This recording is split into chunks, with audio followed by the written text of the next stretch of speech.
Okay. 70. 70. Yeah. So all the souls that came out of the loins of Jacob was 70 souls, for Joseph was in Egypt already. And Joseph died, and all his brethren, and all that generation. And the children of Israel were fruitful and increased abundantly, and multiplied and waxed exceeding mightily, and the land was filled with them. Okay, now let's stop for a second, because we got a nation birthed out of Egypt. The man, the Legrand, praise the Most High for him, because he's accurate, tells us that Ham was the father of the dark races of people. So, Israel goes into a nation where dark races of people dwell. One of the first sons was given a wife. It's in the handbook. You can follow the handbook on, see, the page where, tell you. Okay, the page where you see Adam's face on the front cover. Let's go to Abraham had a son by the Midianite Cushite woman. Now, let's go to, it tells us that Joseph had a daughter. If we go to Genesis chapter 41, Genesis chapter 41, and let's read Genesis chapter 41, verse 45, just for point of reference. Genesis chapter 41, verse 45. All right?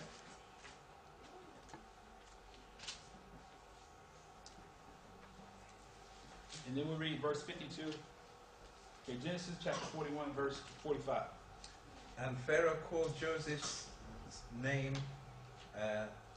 Zaphnath Paneah, and he gave him to wife Asenath, the daughter of Potipharah, the priest of On. That's right. And Joseph went out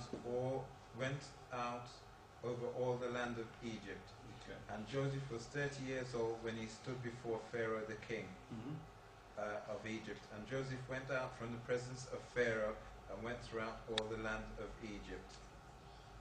So Joseph was one of the sons of the nation of Israel, right? Now, the Pharaoh was an Egyptian Hamite, so he was black. He gave him his wife, gave him his daughter, the daughter of the priest of On's daughter, Potipharah, who was an Egyptian, so she was black, and she gave him two sons, which is Ephraim and Manasseh, correct? Yeah. Now, Israel went into Egyptian bondage with 70 people. And let's go to Exodus chapter 12, because the very first feast day was given to them that the Most High gave to them was called Passover. Let's look at chapter 12, Exodus chapter 12. And it tells us that, turn over to the next page there, it says they came out with a mixed multitude. What verse is that? Alright, 38. Mm-hmm. And the children of Israel journeyed from Ramesses to Succoth, and about 600,000 on foot, that were men besides children. And a mixed multitude went up, and a mixed multitude went up also with them, and flocks and herds, and even very much cattle. Okay, that's good. So now, who was dwelling in Egypt? Egyptians, right? Yeah. He left out, he went in with 70 people. After 400 years of slavery in Egypt, he left out with a mixed multitude. It said, I think it was what, 600,000? 600,000 men besides women and children. Okay, so now we have pretty much the whole nation of Israel is mixed with Egyptians now by this time, right?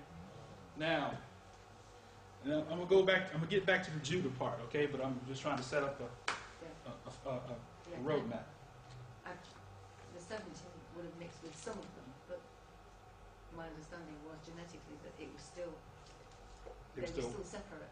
They were still separate. They didn't mix universally. They did not. Okay. All right. Okay. Now, so then who did they mix with? They mixed with some of the Egyptians, but they were not. They were still bowing the knee. Okay. And so therefore they kept themselves separate, which is our Father's plan. Okay. But maybe I'm wrong. You can tell me. No. Can I make an observation? Sure. I'm just thinking about natural slavery now. When blacks were brought to America, the blacks were separate, the white were separate. but you still had the slave owner mixing with the black slave woman. Exactly. So I would have said, my understanding, I would say if they've gone into Egypt, they definitely ain't leaving the way they went in. They're coming out looking different, or being mixed because of the slave masters, etc., etc. That's just that'll be my comprehension. That's pretty accurate. So, but the point I want to make is that, like you said, they went into Egypt, and one of the primary sons, Joseph, did mix. He did, absolutely. Yeah. Yes, he did. And so he had a whole population of Ephraimites and Manasseites, right?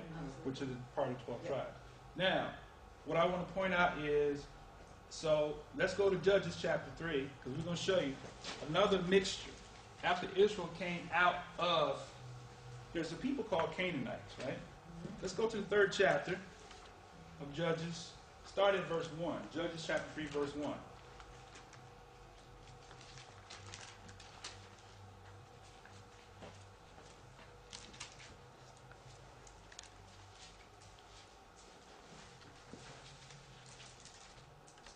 Okay?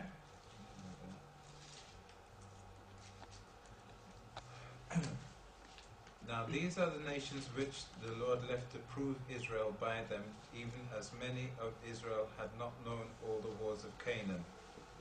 Only that the generations of the children of Israel might know to teach them war, at the least such as before knew nothing thereof.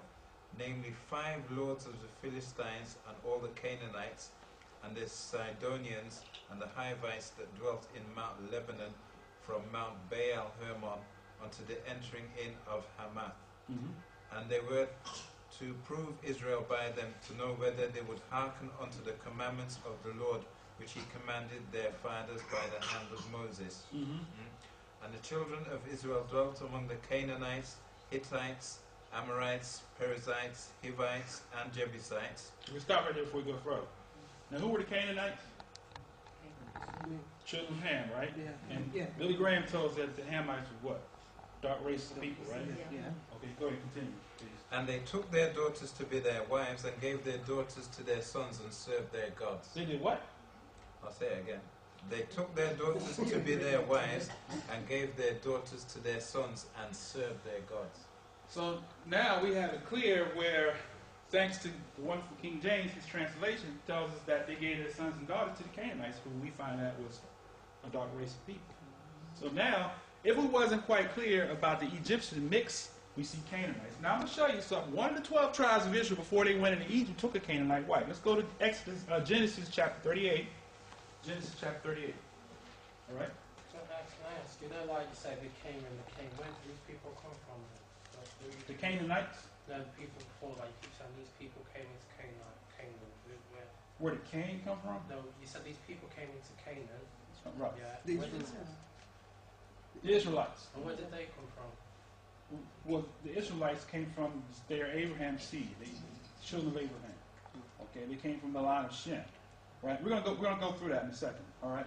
So we're gonna look at the nations. All right. So now, 38 verse. What was that? What I tell you? Verse 2. 2. And Judah saw there a daughter of a certain Canaanite whose name was Shua, and he took her and went in unto her.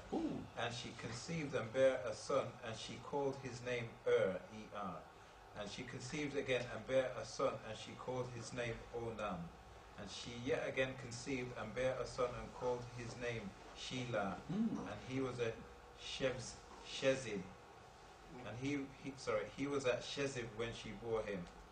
And Judah took a wife for his firstborn, whose name was Tamar. And Judah's firstborn, was wicked in the sight of the Lord, and the Lord slew him.